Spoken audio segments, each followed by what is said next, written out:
जय माँ गायत्री। ऐसी घटनाएं देखी हैं कि घर में अग्नि लगने पर अन्य साथियों की रक्षा की बात सोचे बिना केवल अपनी प्राण रक्षा के लिए समर्थ लोग भाग निकले और असहाय निर्बल बाल वृद्ध उसमें चल गए। पिछले भारत विभाजन के समय धर्मोन्माद से उन्मत्त लोगों द्वारा जो राक्षसी क्रियाएं बरती गई उनका सबको पता है। उन घटनाओं के जो लोग समीप रहे हैं उन्हें मालूम है कि अत्याचारियों के चंगुल में फंसने पर कितनों ने ही अपने आत्म गौरव, धर्म, कर्तव्य, उत्तरदायित्व आदि का बड़े से बड़ा अत्याचार अपनी आंख से देखते हुए भी प्राण भिक्षा के लिए गिड़गिड़ाते हुए आत्मार्पण किया। प्राण संकट के समय लोग धर्म, कर्तव्य आदि की बात तो दूर रही, अपने स्त्री बच्चों तक को दुर्दशा युक्त मृत्यु पाते देखते रहते हैं और अपने प्राण ले भागते हैं। मृत्यु का भय साधारण भय नहीं है। अविकसित शुद्ध हृदय वाले व्यक्ति तो उससे भयभीत रहते हैं, पर वे लोग जो अपने को सिद्धांतवादी, वीर, कर्तव्यपरायण और धर्म प्रेमी समझते हैं, परीक्षा का समय आने पर विचलित हो जाते हैं। तब एक ओर आदर्श और दूसरी ओर प्राण संकट की तुलना हो रही हो तो विरले ही मनुष्य ऐसे निकलते हैं जो खरे उतरे। महात्मा ईसा मसीह ईश्वर से प्रार्थना किया करते थे कि हे प्रभु, हमें बुराइयों से बचा, पर परीक्षा में ना डाल, क्योंकि वे जानते थे कि मनुष्य बड़ा डरपोक है। उसे शरीर से इतना अधिक मोह है कि प्राण त्यागना तो दूर, थोड़ा सा शारीरिक कष्ट, आर्थिक क्षति या इच्छा पूर्ति में प्रतिविरोध दिखाई पड़ता हो तो भी वह विचलित हो जाता है। जीवन का निर्माण इस प्रकार हुआ है कि निरंतर खतरे उपस्थित होते रहते हैं। निर्माण और विनाश दोनों ही एक दूसरे से प्रगाढ़ रूप से संबंध हैं। बीज गले बिना वृक्ष नहीं होता और फल टूटे बिना बीज नहीं बनता। नया जीवन धारण तब होता है जब किसी की मृत्यु होती है, और मृत्यु तब होती है जब कोई जीवन नष्ट होता है। एक को धन तब मिलता है जब किसी के हाथ से वह धन निकलता है। जब समुद्र सूखता है तब बादल बनते हैं, और जब बादल गलते हैं तो समुद्र भरता है। एक की हानि ही दूसरे का लाभ है। इस प्रकार के ज्वार भाटे ही जीवन सौंदर्य के प्रतीक हैं। रात्रि और दिन की भांति सुख दुख का, हानि लाभ का भी जोड़ा है। जैसे सुख शांति लाभ भोग ऐश्वर्य प्राप्ति के अवसर आते हैं, वैसे ही कर्म भोगों के अनुसार एवं परिस्थितियों के अनुसार रोग, हानि, संकट, क्लेश और मृत्यु के अवसर आना भी स्वाभाविक है। किंतु देखा जाता है कि लोग सुख कर अवसरों का तो प्रसन्नता पूर्वक उपभोग कर लेते हैं, पर जब दुख का अवसर आता है तो बेतरह रोते, चिल्लाते, डरते, कांपते, भयभीत होते हैं। विनाशात्मक परिस्थितियां हर एक के जीवन में रहती हैं, क्योंकि वे आवश्यक स्वाभाविक सृष्टि क्रम के अनुकूल एवं अनिवार्य हैं, परंतु लोग उनसे बुरी तरह डरते हैं। विपत्ति आने पर तो डरते ही हैं, पर अनेक बार विपत्ति की आशंका, संभावना, कल्पना मात्र से भयभीत होते रहते हैं। इस प्रकार जीवन का अधिकांश भाग घबराहट और दुख में व्यतीत होता है। यहाँ ये आश्चर्य होता है कि विनाश जब जीवन का एक स्वाभाविक एवं अनिवार्य अंग है तो लोग उससे इस प्रकार डरते क्यों हैं कि धनी, निर्धन, संपन्न और विपन्न सभी का जीवन असंतोष, अतृप्ति, खिन्नता, चिंता, निराशा आदि से भरा रहता है। पूर्ण सुखी मनुष्य ढूंढ निकालना आज असंभव नहीं तो कष्ट साध्य अवश्य है। विनाशात्मक स्थितियों से डरने घबराने का कारण मनुष्य की एक आध्यात्मिक भूल है। वह भूल ये है कि वह शरीर को ही मैं मान बैठता है। अपने आप को शरीर समझने के फलस्वरूप आत्मलाभ, आत्मानंद, आत्मरक्षा, आत्मपरायणता, आत्म प्रतिष्ठा जैसी वृत्तियां दूसरे ही रूप में परिवर्तित हो जाती हैं। उनका स्वरूप शरीर लाभ, शारीरिक आनंद, शरीर रक्षा, शरीर परायणता, शरीर प्रतिष्ठा बन जाता है। चूंकि आत्मलाभ अंतःकरण की ईश्वर प्रदत्त गुण है, जिस ओर जीव की स्वाभाविक रुचि होती है उसी में से आनंद आता है और उसी में विक्षेप पड़ने से दुख होता है। संत महात्मा, ब्रह्मवेत्ता, ऋषि मुनि, सज्जन, लोकसेवी, सत्पुरुष इसी मार्ग पर चलते हैं और जीवन के प्रत्येक क्षण का सदुपयोग करते हुए सदा आनंद निमग्न रहते हैं। परंतु जब आत्मलाभ की परिभाषा शरीर लाभ हो जाती है तब आत्मरक्षा का तात्पर्य शरीर रक्षा समझा जाता है, तो वहीं अज्ञान की परिस्थिति उत्पन्न हो जाती है जिसमें आज जनसाधारण ग्रस्त हो रहा है। स्वार्थ मनुष्य की सर्वप्रिय वस्तु है।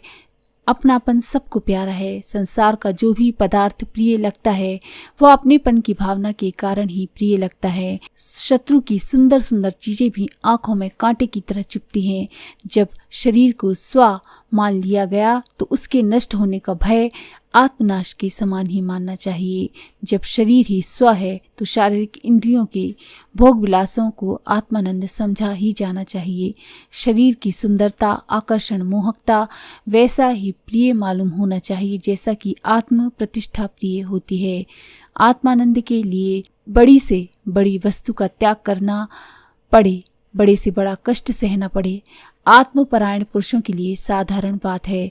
वैसे ही शरीर परायण लोगों के लिए सांसारिक सुख के लिए धर्म, कर्तव्य आदि छोड़ देना और हत्या, डकैती आदि खतरे से भरे हुए दुस्साहसिक कार्य कर डालना साधारण बात होती है। यदि कोई आदमी शरीर को ही मैं मानता है, उसमें ही स्व अनुभव करता है, उसके लिए वह उचित ही है कि शरीर को सुखी बनाने वाली वस्तुओं और परिस्थितियों में सुखी रहे, उनके लिए प्रयत्न करे और इस मार्ग में जो बाधा उपस्थित हो उसमें दुखी एवं भयभीत हो। कई व्यक्ति सोचते हैं कि मरते समय भारी कष्ट होता है, इसलिए उस कष्ट की पीड़ा से डरते हैं। यह भी मृत्यु समय की वस्तु स्थिति से जानकारी न होने के कारण है।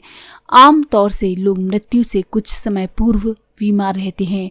बीमारी में जीवनी शक्ति घटती है और इंद्रियों की चेतना शिथिल होकर ज्ञान तंतु संज्ञा शून्य हो जाते हैं, यानी अनुभव करने की शक्ति कम हो जाती है। फलस्वरूप दुख की अनुभूति पूरी तरह नहीं हो पाती। प्रसूता स्त्रियां या लंघन के रोगी गर्मी की ऋतु में रात को भी अक्सर बंद घरों में सोते हैं, पर उन्हें गर्मी का वैसा कष्ट नहीं होता जैसा कि स्वस्थ मनुष्य को होता है। स्वस्थ मनुष्य रात को बंद कमरे में नहीं सो सकता, पर रोगी सो जाता है। कारण ये है कि रोगी के ज्ञान तंतु शिथिल हो जाने के कारण गर्मी अनुभव करने की शक्ति मंद पड़ जाती है। रोगियों को स्वाद का भी ठीक ठीक अनुभव नहीं होता। स्वादिष्ट चीजें भी कड़वी लगती हैं क्योंकि जिह्वा के ज्ञान तंतु निर्बल पड़ जाते हैं। रोगजन्य निर्बलता धीरे धीरे इतनी बढ़ जाती है कि मृत्यु से कुछ समय पूर्व मनुष्य संज्ञा शून्य हो जाता है और बिना किसी कष्ट के उसके प्राण निकल जाते हैं। जो कुछ कष्ट मिलना होता है रोग काल में ही मिल जाता है। डॉक्टर लोग जब कोई बड़ा ऑपरेशन करते हैं तो रोगी को क्लोरोफॉर्म सुंघाकर बेहोश कर देते हैं ताकि उसे कष्ट ना हो।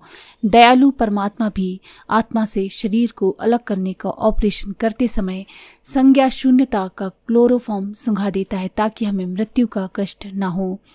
ये सभी जानते हैं कि कोई रोगी जब मरने को होता है तो मृत्यु से कुछ समय पूर्व उसकी बीमारी कम हो जाती है, कष्ट घट जाता है।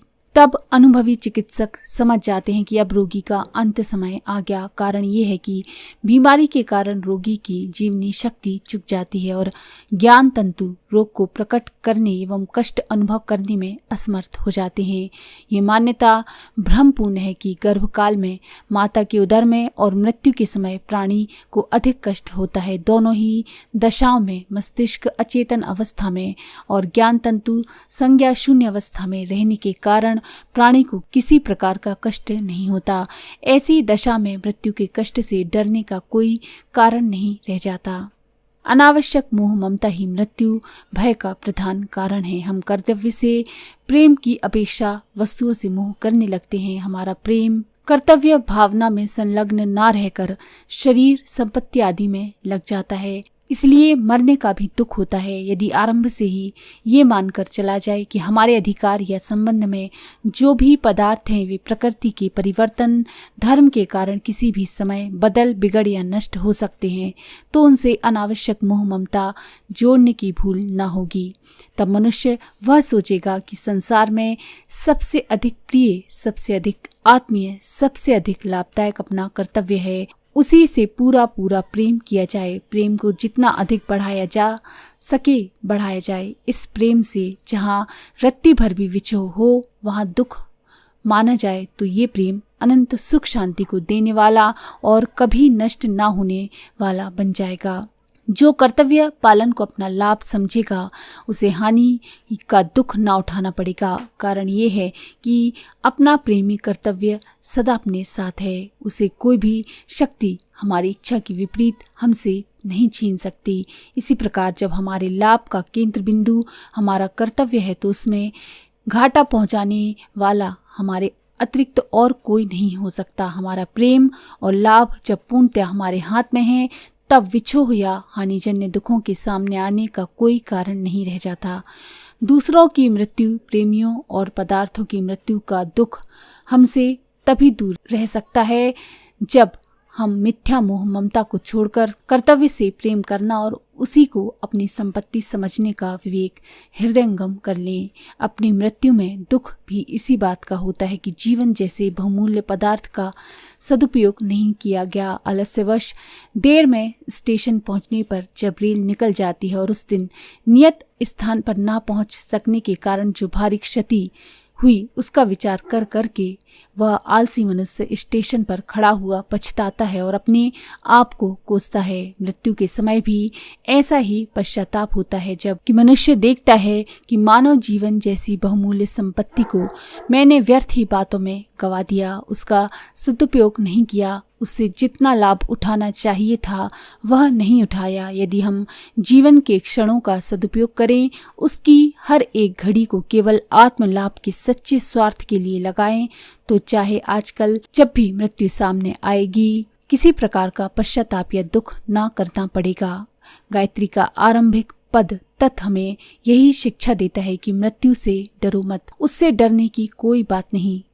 डरने की बात है हमारा गलत दृष्टिकोण, गलत कार्यक्रम। यदि हम अपने कर्तव्य पर प्रतिक्षण सजगता पूर्वक आरूढ़ रहें तो न हमारी न किसी दूसरे की मृत्यु हमारे लिए कष्ट